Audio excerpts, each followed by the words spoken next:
Okay, well, this is going to be a bit more freeform, and I don't usually cover news and stuff, but I figured I want to try my hand a little bit.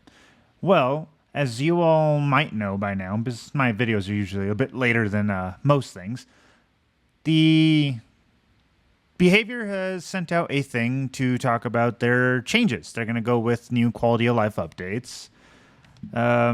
If you'll see here, they'll have like a little roadmap that they have going. It's going to be for the beginning of the year and pretty much the rest of the year. For what they said, it sounds like they're going to delay some of their releases, which tomorrow was supposed to be a PTB based off of a license killer, I believe, or just a license in general. I'm assuming it's not gone because I feel like they can't do that with a license. I feel like they have to pull it out when they're gonna do it. They're just the delay is the only thing. So we're probably still gonna get it. But if you look over here, we have ourselves the Dead by Daylight Quality of Life Initiative 2025 Phase 1. Sounding a bit like Marvel, if you ask me. It says Dead by Daylight team announces several roadmap updates and previews. What we're going to do is we're going to go through each of the things that they're discussing, and then I'm going to go through my thoughts on it based on mine and what I've heard a couple of other people talk about. Because I've asked a few people after this came out to see like what's going on.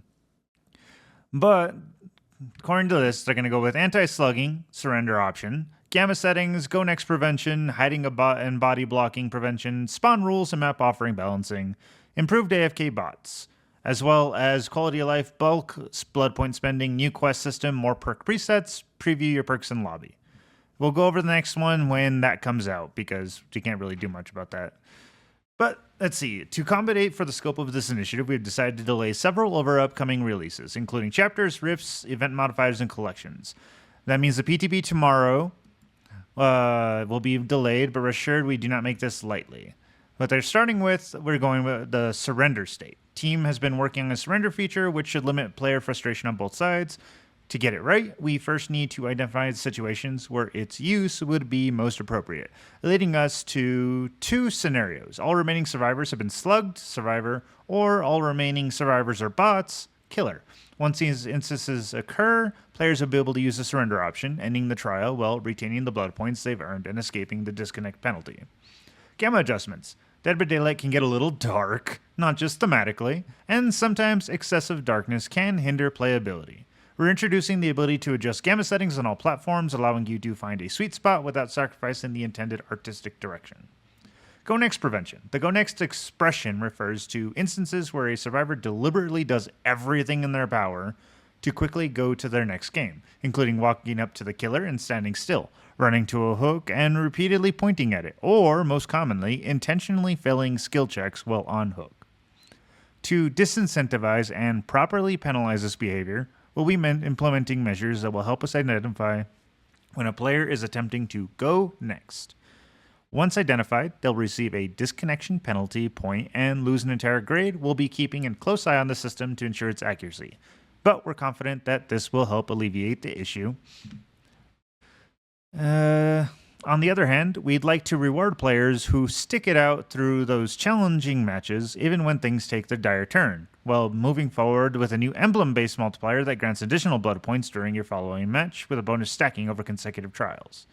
Then we have extreme hiding and body blocking, refers to survivors drawing out an unwinnable match by ignoring their objective and waiting at the clock. Combat this, we are changing the AFK crows, how they operate, so they can more accurately identify when a player is deliberately avoiding engagement with their gameplay objective. Once a player receives crows, their location will be immediately revealed to the killer. We'll also be incorporating a feature that allows players to lose collision after receiving a third AFK crow, which should prevent instances of body block related griefing. We recognize that map offerings are a bit divisive. Some players enjoy them, while others feel you can grant an unfair advantage. The fact they automatically bypass both the map and realm repetition system can also add to that frustration. Moving forward, maps will no longer guarantee the appearance of a given map, but rather increase its chances by 20%. Note that they will not stack. We're also looking to make it so map offerings, as well as several types of offerings, will remain a secret during load-in. That way your decision to remain in the match will not be swayed by external factors.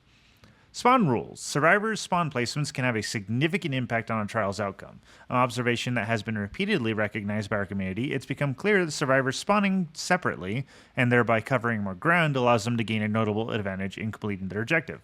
We're changing the default survivor spawn rules to ensure that each survivor will spawn within 12 meters of one another, on the same floor, if applicable, to accommodate for this change. Shroud offerings will be adjusted.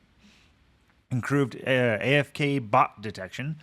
Players that use AFK bots can be frustrating to have in your trial, and we're working on improvements to our detection system so we can quickly identify and penalize them accordingly. Bulk blood point spending, obviously, speed up the general blood activity, adding a button that will allow you to spend blood points in bulk.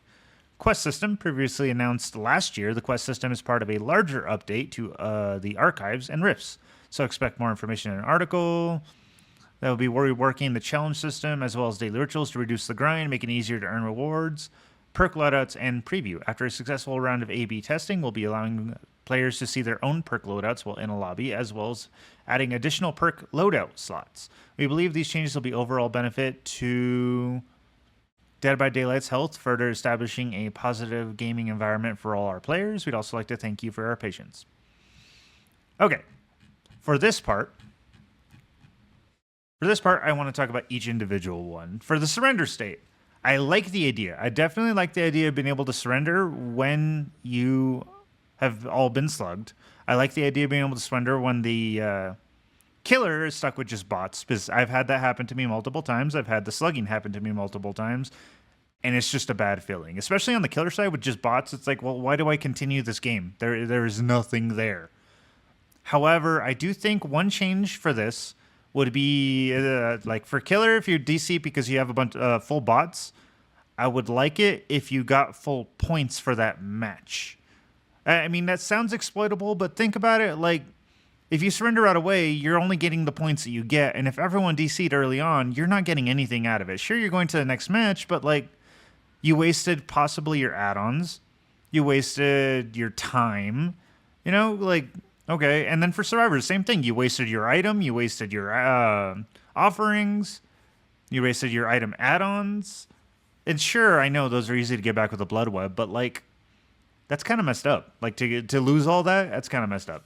So I say give them full or at least 3/4 of the total points. That would be amazing to me. As well as being able to surrender when you have been slugged at least 140 seconds, like not consecutively individually, but in total in one time frame. Because that means you've been on the floor for as long as 2 hook states. Therefore, you should be able to just leave at that point. Just because you have been on the floor for the same amount of time you would be on the hook. So I think that's good. Moving to the gamma adjustments, that's fine. From what I know of, I don't do it because I don't really know how. But from what I know of, people have been downloading shaders, and most PCs naturally do shaders for DBD for a long time for anyone that's on PC. So this just kind of evens it out for console players because the game can get pretty damn dark in some areas. I remember a time when I couldn't see anything on the stairwell in Garden of Joy because it was too dark. That was just, you could see nothing. If a survivor was hiding on that stairs and I didn't bump into them, I would never have seen them. Same thing with a killer. I would have never seen them. On to the go next prevention. This one's a little interesting because it is a problem. Losing an entire grade, I don't think is really much of an incentive to not do it. As well as the penalty point, I'm confused. I feel like the penalty point is going to be like a 3-strike system. You know what I mean? Like, 1 strike, there's your penalty point, 2 strikes, 3 strikes, and I don't know, maybe a full day of not being able to play, I guess? I don't know. I feel like that's probably what that's going to be.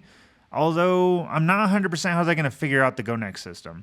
To me personally, I think one of the preventions of it would just be not being able to self-unhook unless you had Slippery and Meat or I can't remember the other perk.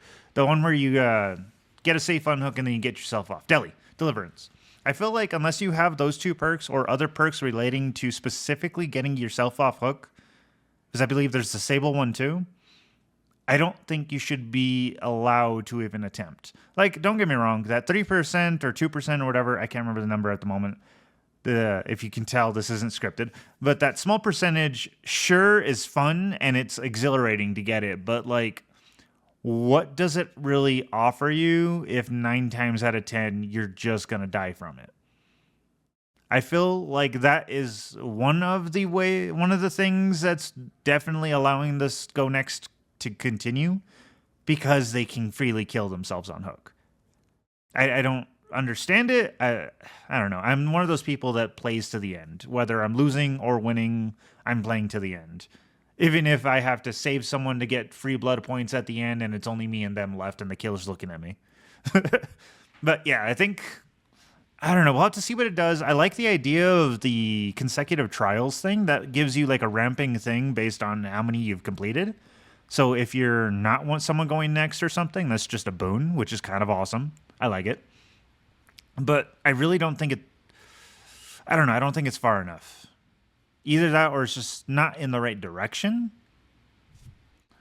Then we come to extreme hiding and body blocking. I like this. My very first Sadako Adept was a 30-minute match because 2 survivors decided to continually shift lockers and hide for the Adept. Because I was trying to find even one of them, but neither of them bothered to touch the generators. They just kept switching lockers while I was looking around, and they ended up being on the opposite side of the map of me every time I was checking lockers. And it was a very frustrating experience because I was just I was even gonna settle with three kill and try my Adept again. But I couldn't find one of the 2, so it didn't matter. And I've seen the same thing across a lot of games, a lot of killers where survivors just kind of stop. They stop playing entirely and they decide, woohoo, I'm just going to do whatever. So I like the idea that they're going to work on it, as well as the body blocking. I've never had that happen to me too much outside of like a simple, like a plague blocks you in and they're throwing up on you and then they hit you and you go. Like I've had that, but that's normal. That's just gameplay. But I've never had a survivor try to block me in a position or a killer try to lock me in an area. So I'm not sure about that. I'm not 100% sure why you have to go all the way to 3 crows just to get out of it though, because I think that would kind of go with the initial bit of the hiding thing, because you're getting crows from standing still. So I'm not 100% how that's going to work. But I do like that they're addressing it. I feel like this is probably the best way to go about it for the moment. Just, AFK crows, they'll let you know.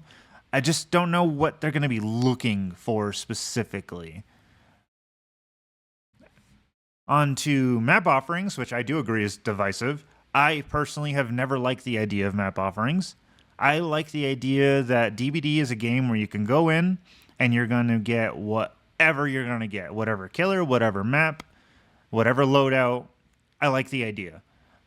I've never liked the idea of being able to control like what map you go to, control what killer you go against, that kind of thing. I've never liked it. However, for all the people who do use map offerings and stuff, moving it down to a 20% chance is just going to feel god-awful. God-awful to everybody involved that does it. And I don't think that's the correct way to do it. I think, honestly, either turning them off or making them into a specific time frame you're allowed to use them or something, that would be, I don't know. That doesn't sound great, but at the same time, it's going to feel bad to use them, and it's going to feel kind of pointless. However, let's see, map firing several types. I like the idea that they'll be invisible now, though. That they're going to be, I think it comes in a little bit later, but I like the idea that they're going to make them secret in the lobby, which will be nice. You're not going to know who did it. You're not going to know that it was done.